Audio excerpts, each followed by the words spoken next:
Días, buenas tardes a todos y a todas, ¿cómo están? Estamos en esta ocasión con un nuevo diálogo de esta tercera temporada de Educar con Sentido, este ciclo de diálogos para pensar, para reflexionar juntos y juntas sobre los distintos cruces, las distintas tensiones que vivimos en el ecosistema educativo y en los cruces con las tecnologías digitales. En este caso estamos para conversar con Karina León. Ella es tecnóloga educativa, profe investigadora en la Universidad de Buenos Aires. Karina, bienvenida y lo primero, agradecerte y preguntarte cómo estás y cómo te ha ido en este tiempo. Hola, bueno, para mí es un placer estar con ustedes. ¿Cómo me ha ido? Bueno, han sido años intensos, ¿no? Siguen siendo años intensos y creo que seguirán siendo años de mucho movimiento. La pandemia ha sido fuerte, ha sido dura, nos deja huellas, algunas visibles y otras menos visibles, y creo que en los próximos años vamos a tener que develar muchas de estas cicatrices que nos han dejado como sociedad, no solo en el sistema educativo, ¿no? Y como personas.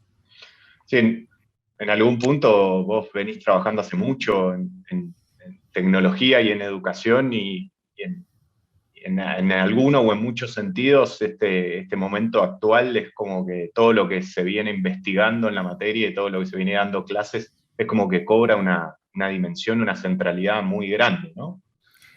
Sí, hace 30 Lo años ven que esto con el arranqué, grupo y demás. tal cual. Yo, bueno, en particular hace 30 años que arranqué con Edith, con Mariana, Mariana Maggio, con quien somos amigas y colegas hace muchos años, y yo tengo un chiste que hago y es que mis hijos ya son grandes, ¿no? Tengo dos universitarios y una en secundario, por fin entienden a lo que me dedico. Tantos años dedicándome a esto para que Claro. entiendan qué hago, ¿no? Porque tanto el año pasado como este me han visto full trabajando, ¿no? Sobre todo con escuelas, directores, universidad, tratando de generar buenas prácticas o prácticas potentes que usen tecnología y que no solo no agoten al estudiantado, sino que promuevan aprendizajes relevantes, ¿no? Y por fin también padecieron un poco, ¿no? En sus prácticas universitarias y secundarias, ¿qué fue esto, no? De la enseñanza remota y han entendido qué hago, ¿no? ¿Cuál es el plus que puedo aportar con otra mirada, ¿no? Karina, bueno, primero, muchas gracias, como decía Ezequiel, para nosotros es un honor, porque hablar contigo, teníamos muchas ganas de hablar contigo, porque justamente estaba en este trance también de estar situada en la universidad, pero también con el interés de poder comunicar lo que investigamos en la universidad, comunicarlo a la sociedad civil, ¿no? Ser un aporte hacia las transformaciones reales en la escuela, en la cotidianeidad, más ahora cuando también está en boga el tema de dar relevancia a lo que se aprende, no solo dentro de la escuela, sino afuera, ¿no? Pensar en los contextos de aprendizaje. En un contexto de sociedad digital, donde por supuesto las tecnologías digitales tienen un rol tan significativo. Entonces, yo antes de entrar en terreno más específico, ¿no? Hablando de tus libros, de tu actualidad aporte, yo quería hacer una pregunta bien amplia y quiero escucharte, queremos transmitir tu respuesta a todos nuestros estudiantes, a toda la comunidad en Latinoamérica y en España que nos va a ver, respecto a lo que ha significado desde tu visión profesional este periodo pandémico altamente mediatizado por tecnologías digitales. Eh, no solamente hablo de la reacción inmediata, ¿no? Que es cuando se pasa de lo presencial a lo virtual, sino cómo se fueron transformando las prácticas, cómo se vive el presente y qué crees que quedará. ¿Cómo analizas tú en profundidad, más allá de que tu hijo ahora te hayan entendido a lo que te dedica, tú como experta, tú como aparte investigadora en el contexto argentino, ¿no? Pero también conociendo realidades internacionales, como nos consta? ¿Cómo observas todas estas transformaciones? ¿Qué cambió? ¿Qué estuvo mal que cambiara? ¿Y qué quedará? Bueno, hay varias líneas en ese sentido, ¿no? Por un lado, hay una línea que es política y sigue siendo política, que tiene que ver con las condiciones para que se dieran buenas prácticas de enseñanza y de aprendizaje, condiciones que son políticas y de micropolítica institucionales, ¿no? Que tienen que ver con lo que en general se entiende como brechas, pero donde se ve la parte más visible de la brecha, que es si tenés conexión, si no tenés conexión, y no se ve la parte menos visible de la brecha, que es cuando tenés saltos cognitivos, cuando no comprendes los temas, que también son brechas que están permanentemente en el sistema educativo y que no son de la pandemia, ¿no?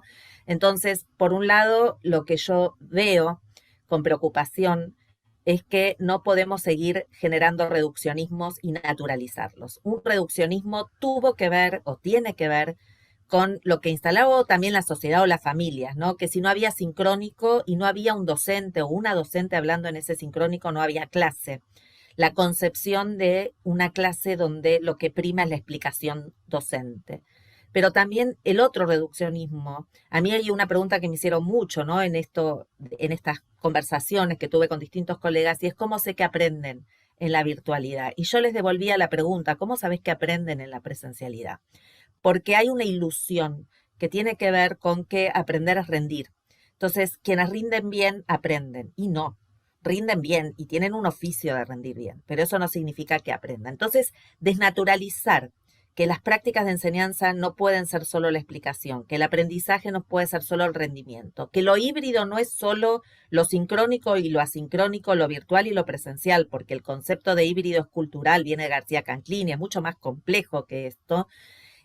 Mientras entendamos que la evaluación no es solamente tomar examen, vamos a trabajar mucho más en profundidad. Entonces, por un lado, las brechas y las brechas visibles e invisibles, las expulsiones menos visibles. Por otro lado, evitar reduccionismos, entender la complejidad de lo que pasó en la pandemia, pero de lo que pasa en la mediación tecnológica y en el sistema educativo en general, que naturalizamos estos reduccionismos.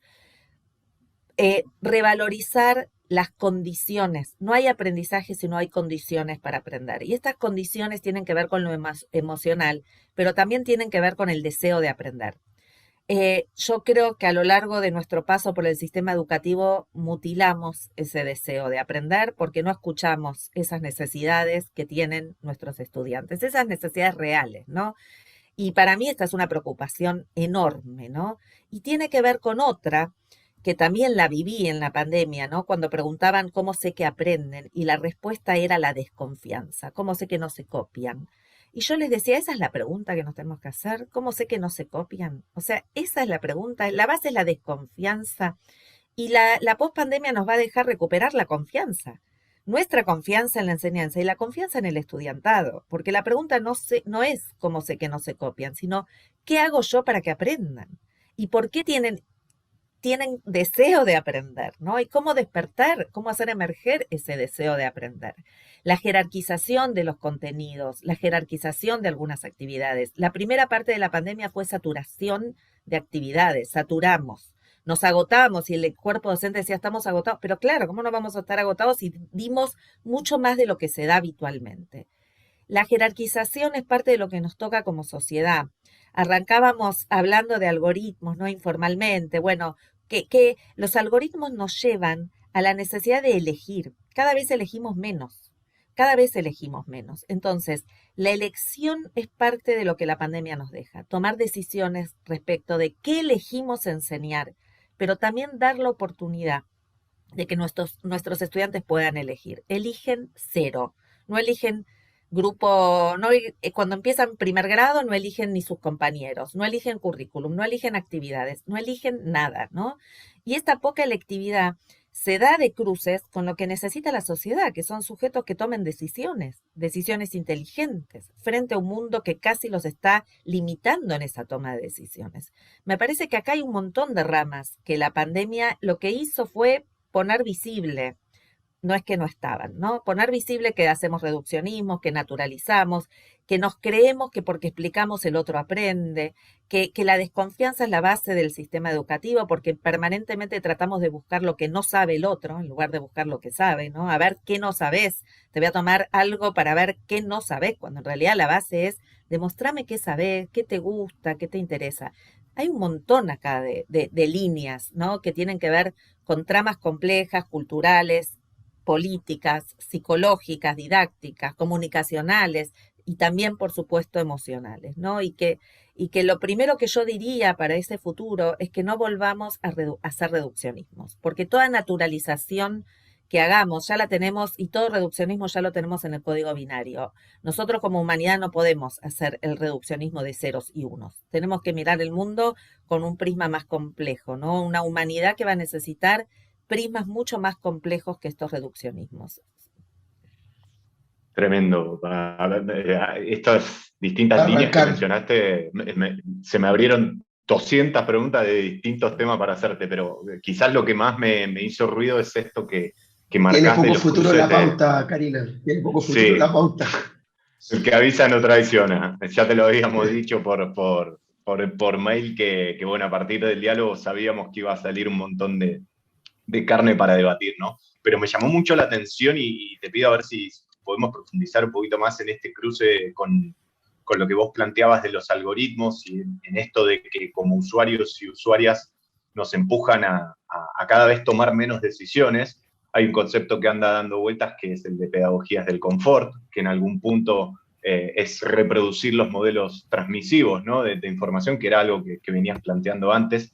Quizás desde tu punto de vista y tu parecer, ahí podría estar una de las dimensiones de, no sé si decirlo en la post-pandemia, ¿no? Pero en la educación que tenemos hoy, en la que queremos para mañana, en tratar de romper ese esquema que hoy lo vemos tan fuerte en nuestra vida cotidiana de te pongo todo enfrente, lo que vos querés, te reconfirmo lo que vos pensás, y quizás el rol de las y de los educadores es justamente quizás desentramar eso y complejizar y salir de esos reduccionismos. ¿Lo ves por ahí? Sí, veo que hay como una tensión enorme entre, no en la universidad quizás, que tenés más elección de cátedra, pero si hablamos del sistema educativo en general, hay una tensión enorme con las políticas y el corset del currículum, ¿no? Fíjate que cuando en la pandemia los docentes tuvieron que priorizar contenidos, cuando viene después, desde la bajada curricular, los contenidos priorizados por los docentes no coinciden con los contenidos priorizados por el sistema, ¿no? Entonces, acá hay algo interesante. ¿Quién es el que prioriza? ¿O quiénes priorizamos? ¿O quiénes damos esa electividad? ¿Desde qué base epistemológica y desde qué base didáctica, ¿no? ¿Y qué lugar le damos al estudiantado en eso? La realidad es que, como vos decís, Ezequiel, hay hoy un montón de fuentes de información, pero como yo desde por lo menos el 1997 que empecé mi tesis doctoral, el tema que me preocupa son los aprendizajes más que la enseñanza.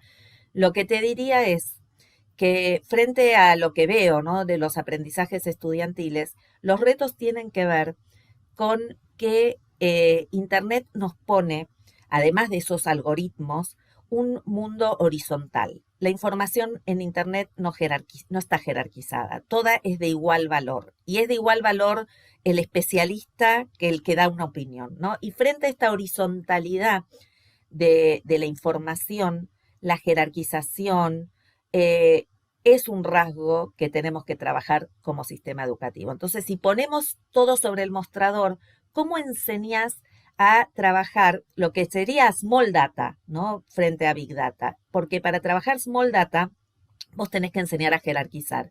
Pero para que esa jerarquización no sea arbitraria y tenga sentido, tenés que tener toda una trama de significación que le dé sentido a esa jerarquización.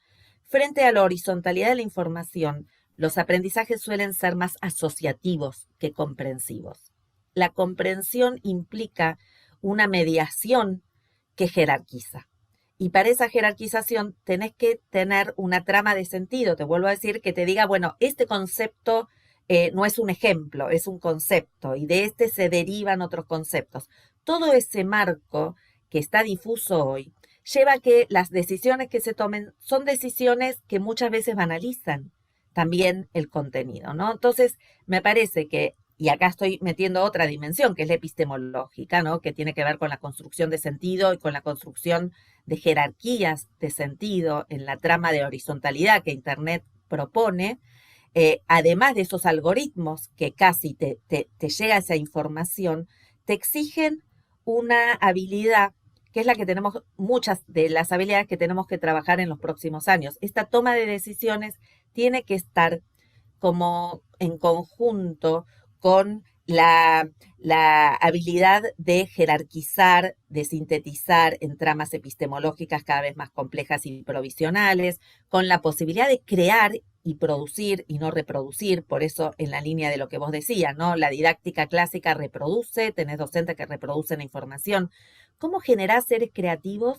¿Cómo generás ciudadanos digitales críticos? ¿Y cómo generás estudiantes que tomen decisiones que van a ser relevantes los próximos años frente a una sociedad que está empujando a que ciertas profesiones puedan estar robotizadas? Y te digo más, muchas de las plataformas que hoy se están desarrollando en educación, que quieren prescindir del cuerpo docente y pueden prescindir del cuerpo docente, están usando un doble algoritmo.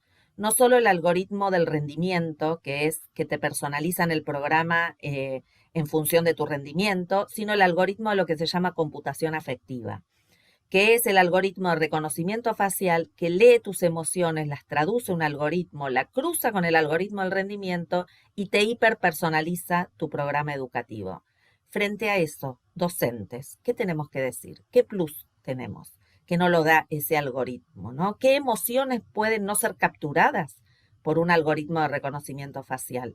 ¿Qué rendimiento escapa la algoritmización? Y eso es el aprendizaje, lo que no puede ser algoritmizado, ¿no? Y sobre eso tenemos que trabajar muchísimo, muchísimo, salirnos permanentemente. Y esa es la incomodidad, ¿no? La realidad es que esa pedagogía del confort, como se quiera llamar, yo sigo a Merier en esa incomodidad pedagógica. Muchas veces nos pasa que cuando como docentes nos salimos de esa incomodidad, los estudiantes nos tiran hacia la comodidad, ¿no? Profesor, ¿por qué? Profesora, ¿no va a explicar el tema? No, no lo voy a explicar, no voy a reproducir lo que dice Barico porque para eso confío en que vos vas a leerlo. Vamos a hacer otra cosa en clase. Pero eso también incomoda muchas veces, ¿no? Entonces hay que volver a generar ese contrato de incomodidad conjunta con el estudiantado, donde ellos también digan o propongan, ¿no? Se sientan libres de decir, yo no quiero esta clase, quiero otra, ¿no? Y que no me la exijan a mí, se la exijan a todos los docentes que tengan, ¿no? Bueno, ahí abordaste varios temas, pero yo pondría, por el propio trabajo que desempeñamos investigativamente acá, el foco en dos, ¿no? Que tiene que ver primero con el tema de la transformación educativa, la agencia transformadora, sobre todo el conectar currículum con el propio interés del estudiantado para utilizarlo de cara a transformar o solucionar sus propios problemas que le afectan en la cotidianidad y de esa manera generar cierto engagement, cierta empatía con su experiencia escolar, ¿no? Que tiende a perderse, sobre todo la evidencia nos muestran cada vez más en pospandemia en secundario, ¿no? Entonces creo que es un tremendo tema. Y el otro que abordas por el que te voy a preguntar ahora, más que preguntarte, en realidad, es seguir escuchándote con un poco más de profundización.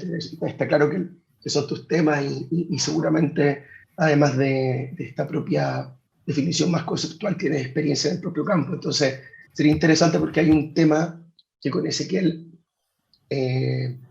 y con gente acá, ¿no? En el contexto español, por ejemplo, pienso también en una compatriota de vosotras como en la Grada Raffaelli, la propia Linda Castañeda, bueno, y un equipo de gente que estamos relativamente conectados tratando de responder ciertas preguntas. Notábamos que, por ejemplo, cuando tú haces este diagnóstico sobre el potencial, no solamente de los datos de la artificación en sí, sino en general de todo lo que podemos hacer con la inteligencia artificial, con un sentido basado en la justicia social, basado también en el aprendizaje, en aprendizaje no vertical, ¿no? Sino en aprendizaje más horizontal, representativo, conectado. Pero hay un punto intermedio, yo te diría que hay una fase previa que a veces nos cuesta tener presente, pero que es durísima, que es súper compleja, que es el tema de alfabetizarnos de algo más básico. ¿Qué son los datos? O sea, por ejemplo, yo trabajo en muchas escuelas acá también, en proyecto, y claro, yo pienso, en realidad el tema es más elemental, incluso yo te hablo acá en las escuelas de Barcelona, ¿no? Incluso también nos ha pasado en un proyecto con escuelas de Noruega. El profesorado desconoce esta problemática, el estudiantado no conoce el potencial que también tiene si en su propia experiencia de aprendizaje jugase con los datos, los tuviera a su disposición para explorar, para probar, y tal. Pero es que nosotros con Ezequiel también, haciendo un poco de harakiri, trabajamos en la Facultad de Educación de una universidad muy tradicional, una universidad de Barcelona, y formamos maestros. y maestras del futuro para primaria y secundaria, y que no está curricularmente en ningún momento el tema de la tecnología, pero en ninguno. O sea, a nivel de contenido sigue prevaleciendo cuando hablamos de tecnología educativa, siempre el tema de la primera brecha digital, cuando te hablo de cierto sentido crítico, no instrumental, ¿no? En torno a la adquisición de instrumentos, de dispositivos, y segundo, en relación al uso de competencias. Las competencias, perdón, generación de competencias son, pero hablamos como de una tercera brecha en este caso, ¿no? Que es que los propios algoritmos están codificados, no son asequibles. Por ejemplo, piensa que acá en Europa, el Parlamento Europeo recién, el año 2019, falló a favor de que los algoritmos no estén codificados, no estén inasequibles. Si son datos de escuelas públicas o con financiamiento público, pueden ser, las empresas privadas pueden utilizar algoritmos, pero deben ser posibles de ser codificados.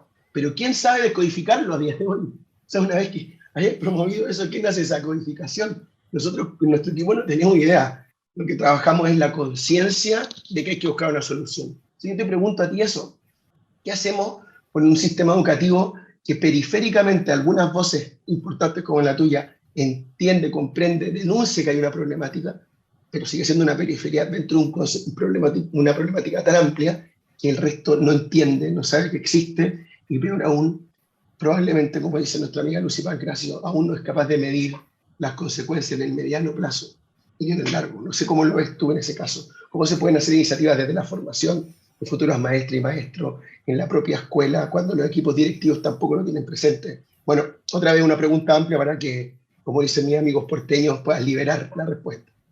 Sí, es complejísima, es complejísimo el tema de la formación, porque es como vos decís, ¿no? Primero hay que identificar que eso es un problema. Si no lo identificás como problema, no, y no lo entendés como problema, no tenés cómo abordarlo, ¿no? Acá en la formación lo tecnológico sigue siendo como una asignatura, ¿no? Y también eso es un problema, porque en realidad, por supuesto que tiene contenidos propios como puede tener filosofía de la educación o cualquier otro, pero hay algo que atraviesa toda la formación que tiene que ver con lo que hoy se llama competencia digital docente, ¿no? Y en esa competencia digital docente entra la capacidad crítica de discernir qué pasa con las tecnologías o cuándo nos presentan, o incluso qué es dato, ¿no? E información y qué es conocimiento. Porque cuando escuchás a muchísimos docentes que dicen investiguen por Internet, yo me agarro la cabeza, no se investiga por Internet, la investigación no, en todo caso, buscas información, indagás, pero la investigación es construcción de una hipótesis, construcción de una metodología. Entonces, se termina solapando, ¿no? Es otro reduccionismo, si vamos al inicio. Me parece que esto también tiene que ver con algo que yo lo entendí en Barico, en The Game, que es que las tecnologías fueron simplificando las mediaciones. Yo me crié, y ahí me delato, con el DOS, ¿no? Y las Texas Instruments. Estoy hablando de hace muchísimos años, cuando empezó acá, por lo menos en mi país, lo que era la computación y los diagramas de flujo. El DOS tenía algo interesante, y es que vos ponías un comando. Si no ponías el comando, la computadora no arrancaba. Si no ponías el comando completo, la computadora estaba en negro. De eso al Windows, Linux o lo que uses, que solamente que te simplifican el ingreso, ¿no? Y ahora, hasta hablando que Google te trae los datos, lo que fue pasando es que la tecnología, lo dijo Steve Jobs, nos hizo la vida simple. Pero esa simplificación en la mediación tecnológica esconde o invisibiliza la complejidad del proceso de construcción del conocimiento. Y esto es lo que hay que trabajar en la formación docente, que las mediaciones sobresimplificadas nos traen el riesgo de no comprender que para transformar esa información en conocimiento necesitamos mediaciones complejas. Y eso es lo que hay que trabajar. Entonces, el foco de la formación sigue siendo el contenido de la historia, de la didáctica de la historia, y no estoy en contra de eso, ¿no? Pero otra vez hay que barajar y dar de nuevo. Hay que pensar por anticipado. Alicia Camilioni, didacta de nuestra facultad, de la Facultad de Filosofía y Letras de la UBA, decía que la educación no piensa por adelantado, ¿no? Siempre es reactiva. De hecho, reaccionamos a la pandemia y la tecnología sí piensa por adelantado. Entonces tenemos un desafío que es doble, ¿no? De pensar por adelantado y además de agilidad. Nuestro sistema educativo le falta agilidad en la toma de decisiones. No son ágiles, no sé, en el caso de nuestra carrera nos llevó 16 años cambiar un plan de estudio y ya cuando lo cambiaste viejo, porque ya no sirve, ¿no? Entonces, esa agilidad la tenemos que tener también para la formación, porque la formación no puede decir, bueno, ahora vamos a ir por esto y son 15 años de esto. No, posiblemente sea cambiar permanentemente el sentido de esa formación, ¿no? Y no tenemos esa agilidad ni ese pensamiento anticipado, ¿no? Y me parece que tiene que ir por ahí la formación. Habilidades que transformen, darles lugar a intervenciones permanentes, ¿no? Que articulen con el afuera de la formación. Dejamos las prácticas siempre para un momento de aplicación y no de transformación. Hay mucho ahí para trabajar de inserción crítica de la formación con el sistema educativo. Pero la pregunta es, yo pondría no a los pedagogos a hablar de la formación docente, hablaría en la sociedad de qué docentes necesitamos, a los estudiantes de qué docentes les gustaría tener en sus aulas, ¿no? Me parece que hay un trabajo ahí para hacer justamente colectivo, colegiado, que es en parte lo que movemos con el moviente educativo, ¿no? Que tiene que ver con preguntas que a veces las tenemos los educadores, pero que a veces pueden venir del campo del arte, del campo de la filosofía, porque es toda la humanidad pensando en la formación docente, si bien es un dominio educativo, porque en realidad la formación docente forma futuros y futuribles en distintas ramas, ¿no? Del conocimiento, y entonces debería ser algo que se debata desde distintas interlocuciones. Y me parece que con mucha más agilidad y anticipación, ¿no? Aunque nos equivoquemos, yo prefiero equivocarme en muchas cosas, ¿no? Por eso me gustan los videojuegos, porque te dan otra vida, ¿no? Te podés equivocar y tener energía nuevamente, pero experimentás un poco más.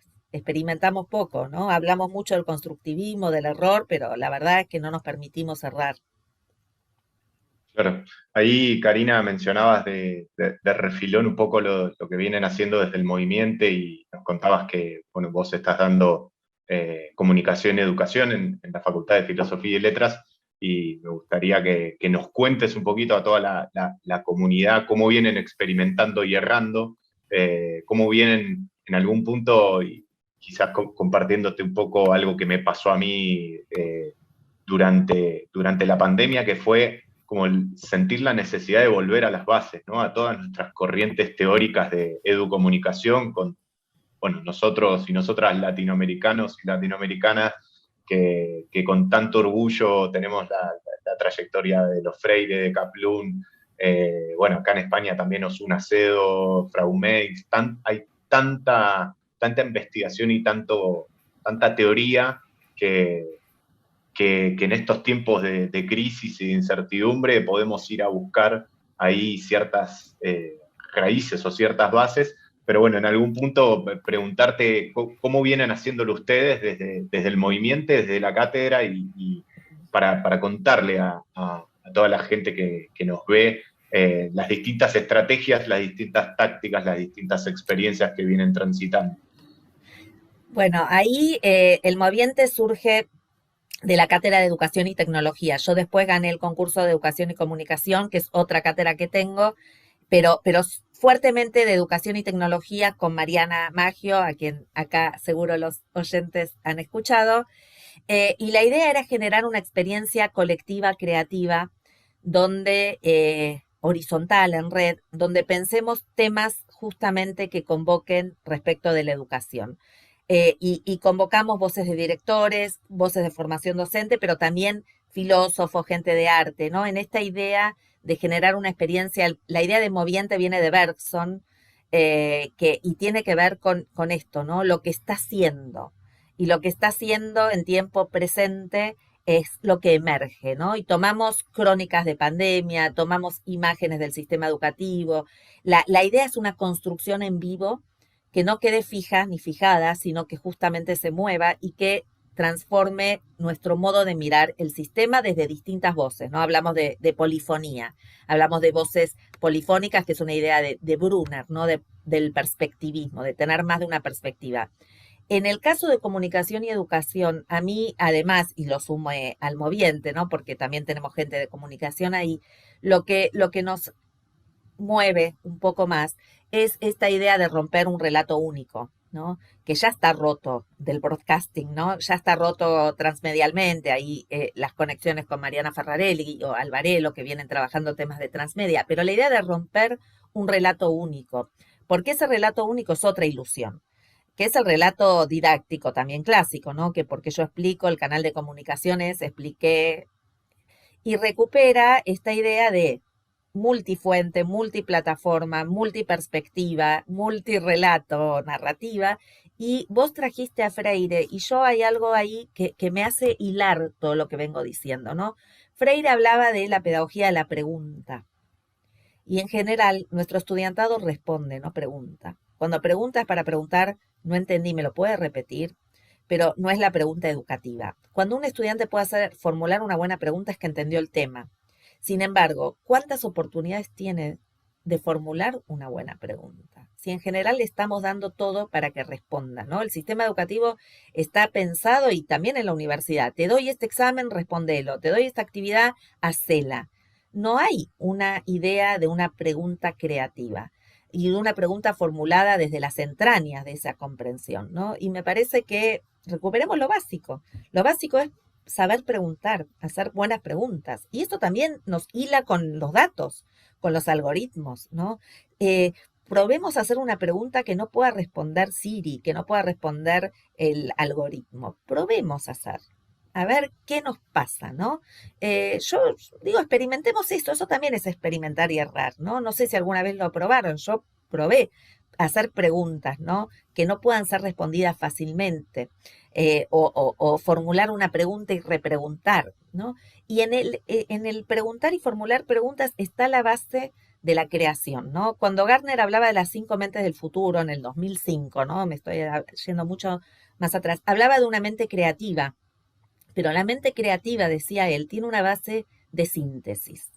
No hay creación sin síntesis, epocal, ¿no? Porque lo que la creación hace es emerge en una época determinada. Lo que hoy es creativo quizás no lo es dentro de unos años, ¿no? O no lo fue hace, pero emerge de un espíritu de época, ¿no? Y entonces, y vuelvo a lo que Pablo decía, en la formación docente, hay que capturar el espíritu de época en el que nos movemos en esta contemporaneidad. ¿Qué nos trae este espíritu de época? ¿Qué problemas emergen? Y de ese espíritu de época, digo, desde esos rasgos epocales, con sus preguntas genuinas, desde ahí pensar la formación, la educación y lo que vamos a hacer. Las preguntas que nos hacen son estas, ¿no? Y Cobo lo dice, aceptamos las condiciones sin medir los algoritmos, nos comunicamos en las redes con el círculo que nos gusta que nos siga y endogámico, no salimos de ese círculo, ¿no? Nos sugieren gente de nuestro círculo, no te sugieren gente de fuera del círculo, eh, tiene que ver con esta desconfianza, da lo mismo una noticia falsa que una verdadera, da lo mismo una relación auténtica que una falsa. Todas estas cuestiones son de época y son los problemas que tenemos que transformar en problemas educativos. Y es desde ahí, ¿no? Yo cuando cursé en mi secundario, tuve una profesora de historia, yo tuve el secundario a mitad dictadura, ¿no? En Argentina, en el 83 me tocó tercer año, y en el 84 tuve por primera vez una profesora de historia que a mí me marcó y que lo que hizo fue tomar el discurso de Alfonsín de la democracia y construir todo el programa de la materia en base a ese discurso. Y eso es lo epocal, porque quienes veníamos sin entender, estudiantes de secundario, qué era volver a la democracia, entendimos qué significaba la democracia y el valor de esa democracia. Lo entendimos por un discurso. Entonces, eso es tomar el emergente. Y esto también lo que hace el moviente, tomar emergentes y no darles una respuesta empaquetada con monio, ¿no? Dejar abiertos interrogantes, porque esto se sigue moviendo, ¿no? No tenemos muchas respuestas, pero sí podemos formular buenas preguntas. Karina, tú sabes, voy estirando tu hilo, así que te voy a abrir más carretera para que sigas. Movimiente, ¿no? Y he escuchado un poco la descripción del movimiento, yo creo que de todas las veces que me lo han explicado, creo que es la vez que mejor lo he entendido. Y no es que no me lo haya explicado mal, sino que vivimos en una época donde es más fácil, afortunadamente, entender el sentido o el objetivo de acciones como esta. Se hace tan necesaria. Acá, por ejemplo, hay un amigo nuestro con Ezequiel y Raquel, que es la otra integrante de este grupo que ahora está de baja, pero que marca mucho también nuestro pensamiento, que tiene que ver con el filantrocapitalismo EdTech, que es un amigo que se llama Geosaura acá, que un poco ha acuñado este concepto, y para explicar cómo las grandes tecnológicas, a través de la filantropía, han terminado construyendo un modelo de gestión pública híbrido, que como objetivo no buscan emanciparse y ser solo privado, ¿no? Sino cumplir el objetivo de que la política educativa tenga una influencia o una esencia híbrida de lo público y lo privado. Entonces, esto tiene una injerencia sustantiva porque tenemos big tech privadas que influyen en el diseño curricular, estructural, institucional y también cotidiano, ¿no? En las propias prácticas de nuestro sistema educativo. Acá en España los ejemplos sobran de manera sustantiva, ¿no? Incluso legitimados por el gobierno en muchos sentidos, ¿no? Entonces, cuando te escucho explicar lo del movimiento, la pregunta que me sale es, ¿hacia dónde vais como movimiento? ¿Cuál es vuestra acción emancipatoria? ¿Contra quién? ¿Quién es el hegemón al que apuntáis? A buscar una concientización en la comunidad educativa, que es muy importante, por supuesto, pero es suficiente cuando existe un tipo de esquema estructural híbrido entre lo público y lo privado, con una influencia tan masiva en las tecnológicas en el aula. ¿Cómo podemos quitar a esta empresa? No sé si cómo podemos quitar, pero ¿cómo le podemos dar un sentido, al menos desde la dominación ciudadana, a estas big tech que están en la escuela, que ya les da absolutamente lo mismo distribuir dispositivos porque les sobran, porque lo que quieren son los datos, porque ahí es donde está el oro nuevo, ¿no? Este oro que Enrique Díaz dice que es el oro del siglo, bueno, y Williamson, ¿no? Que es el oro del siglo XXI. ¿Cómo lo ves? ¿Hacia dónde tenemos que construir estos movimientos, ¿no? Lo complejo acá es, claro, la transformación política, ¿no? No es que... Moviente. Sí.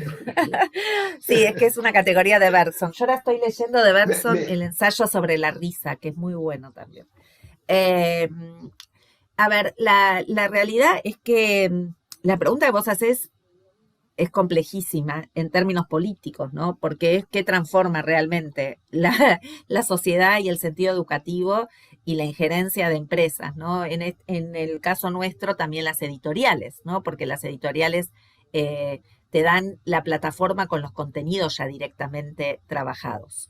Y entonces vos decís, bueno, ¿qué margen tengo de autonomía? Estamos hablando de autonomía, cuando tampoco tengo autonomía por los datos ni autonomía curricular, y viene bajado de un editorial todo lo que tengo que hacer, ¿no? Y a veces en esto que también decía Ezequiel, la zona de confort, bueno, ya tengo las actividades incluso, ¿no? Entonces me dan el dispositivo, me dan la plataforma, me dan las actividades, por supuesto desde el mundo editorial, que genera currículum, ¿no?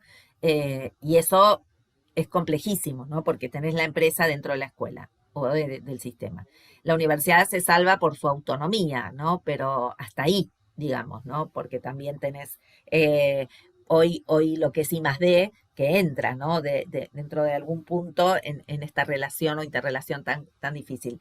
Yo no sé si estoy en contra de esta articulación entre el mundo privado y el mundo público, siempre que se genere una buena sinergia, porque muchos proyectos de I+D, en el caso de la universidad, trajeron desarrollo científico o trajeron buenos avances, ¿no? En relación con algunas cuestiones. Pero sí me parece que lo que sí tenemos que tener es autonomía de decisión en términos de contenido y en términos de prácticas, ¿no? Ahí tengo como una complejidad en términos de pensar por dónde va a venir el cambio. Sí, el cambio viene desde esa hibridación, Pablo. Yo no sé si va a venir estrictamente del sector público o estrictamente del sector privado, porque ya en muchos casos está hibridado y en muchos casos está bien hibridado. Habría que estudiar esas buenas prácticas, ¿no? De todos modos, sí creo que un moviente o lo que fuera no transforma el mundo educativo. Hace tiempo que sabemos que la teoría del granito de arena no cambia el mundo, cambia tu microclima o cambia algo del entorno, y que las decisiones políticas o de macropolítica debieran tener como otro prisma de mirada, ¿no? De todas maneras, en países federales como el nuestro, es compleja esa macropolítica también, porque vos tenés una política nacional que puede dar lineamientos, pero políticas jurisdiccionales que además tienen sus propios lineamientos. Y eso también da inequidad, ¿no? Provincias que hoy tienen un avance enorme y otras que no lo tienen, ¿no? Por cómo invirtieron, por cómo pensaron la educación. El caso de San Luis, ¿no? Que hace tiempo que no tiene temas de conectividad, que hace tiempo que pensó otras cosas, ¿no? Me parece que lo difícil ahí, en términos de emancipación de Habermas, podríamos pensar, ¿no? O en términos emancipatorios genuinos, es que tenemos que sostener conversaciones con distintos sectores para esa emancipación, para esa transformación. No me parece que la educación sola pueda hacerlo hoy.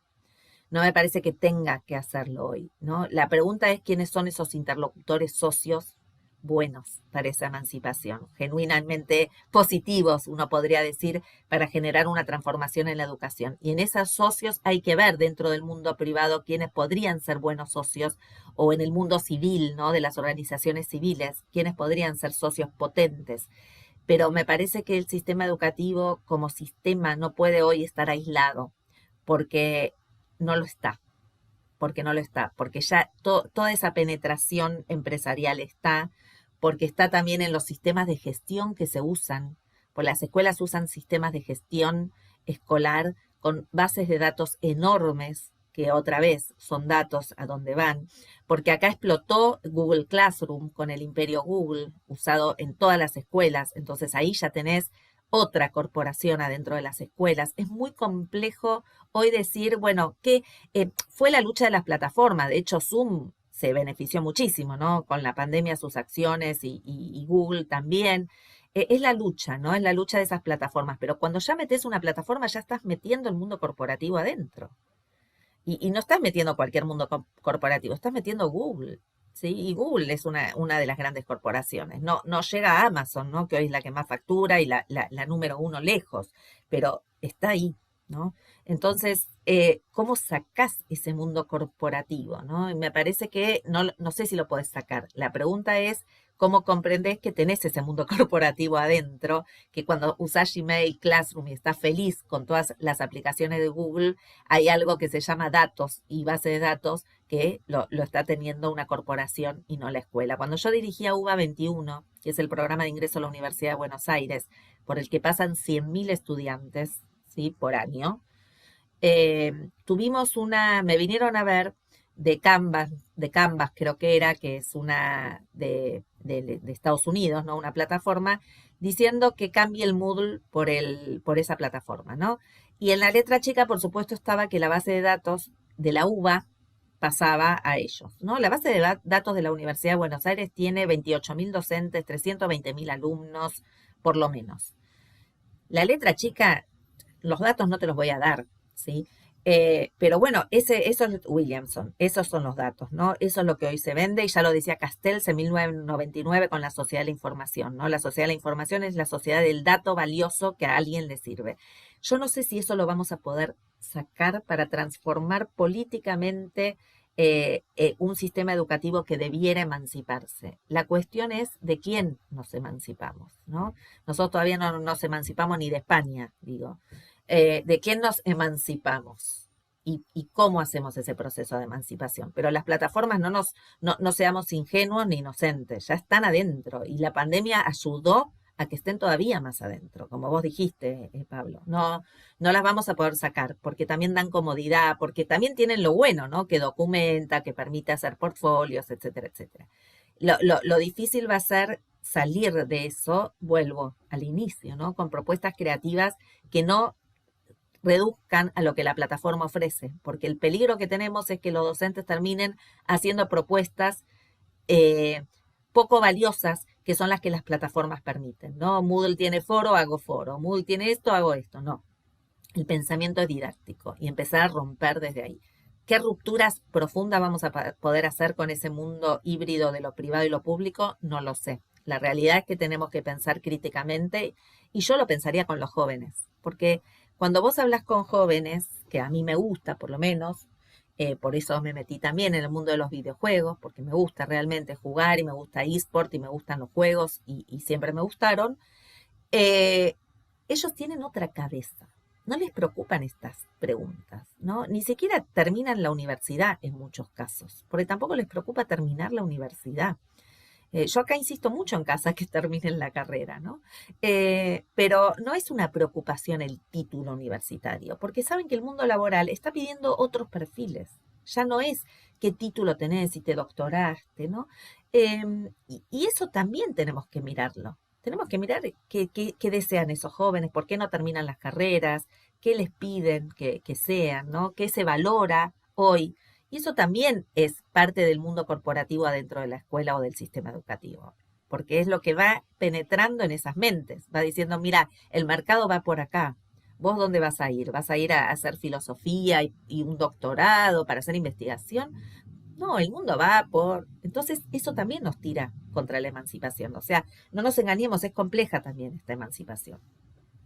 Sí, tal cual. Y retomando lo que decías de lo epocal y los emergentes nuevos y cómo las tecnologías mediáticas afectan a eso, ¿no? A las construcciones de sentido, las percepciones de estos jóvenes, de estas jóvenes que claramente, como decís, tienen otras preguntas, otras preocupaciones, otras ganas.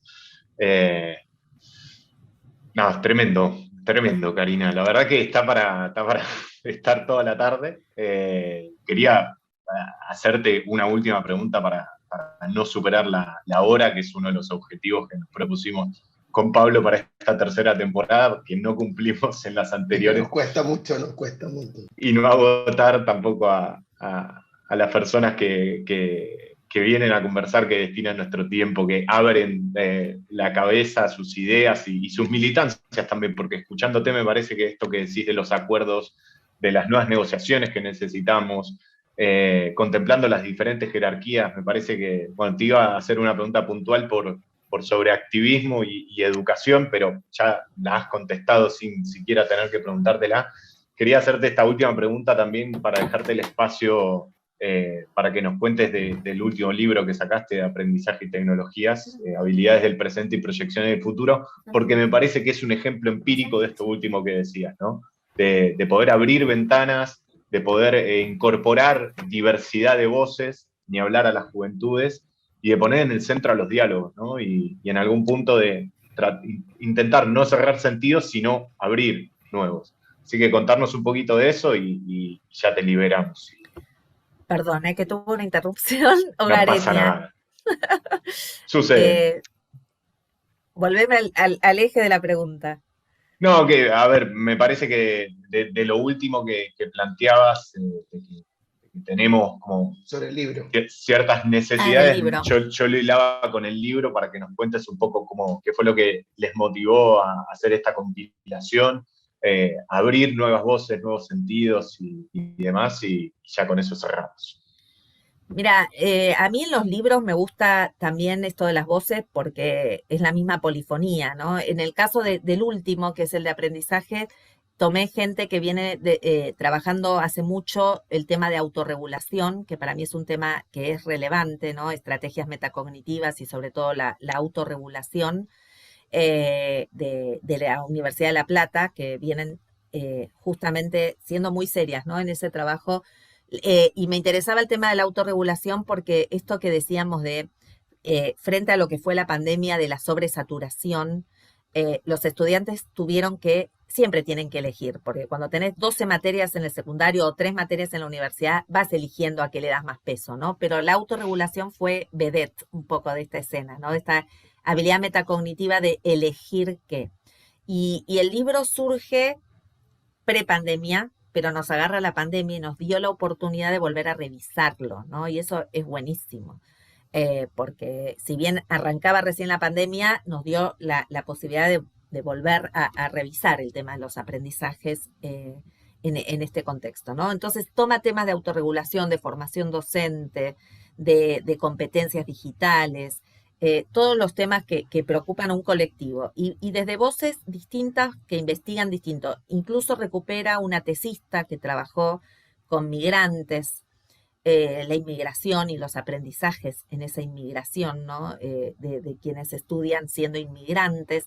La idea era tomar voces distintas, ¿no? Porque cuando se habla de aprendizaje, que es el tema del libro, la realidad es que hay más de una perspectiva para investigar el tema, ¿no? Tenés hoy la perspectiva de la cognición situada, desde el aprendizaje invisible, que es más la que trabaja Cobo, desde lo que tiene que ver con la cognición distribuida y trabajamos entonces distintas vertientes para entender los aprendizajes de manera polifónica, ¿no? Y me parece que, y el libro de didácticas lúdicas, que también fue una compilación, fue porque hay mucha gente hoy pensando una pedagogía distinta, ¿no? Esto que volvíamos a la zona de confort y salir de esa zona de confort. Y parte de salir de esa zona de confort es experimentar con otro tipo de pedagogías.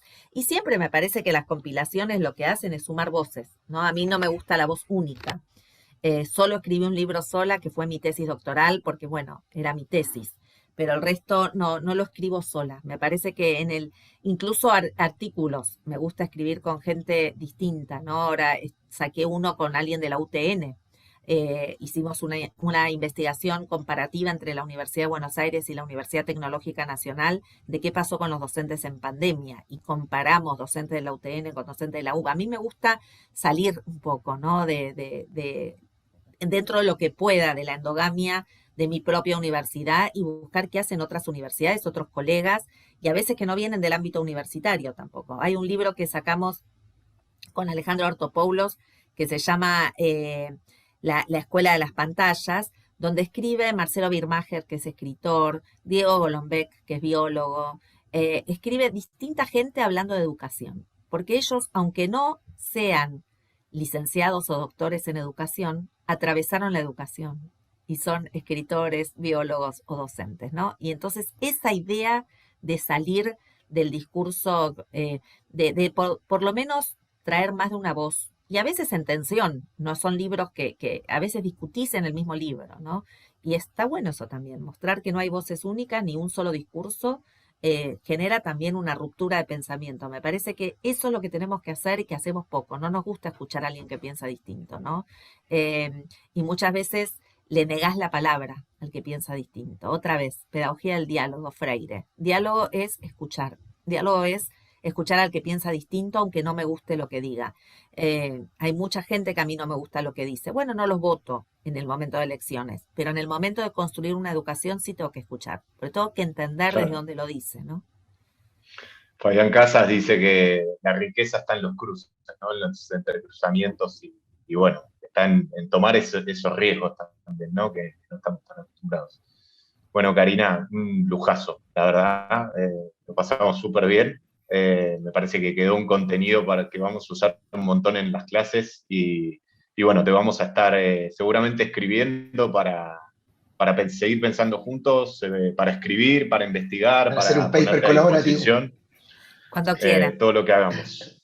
Así que Buenísimo. Mil gracias, te agradecemos Muchas gracias, de corazón, Karina. tu tiempo y tus ganas, y un abrazo grande y que andes bien y seguir cuidándote. Bueno, muchas gracias. Gracias por la invitación.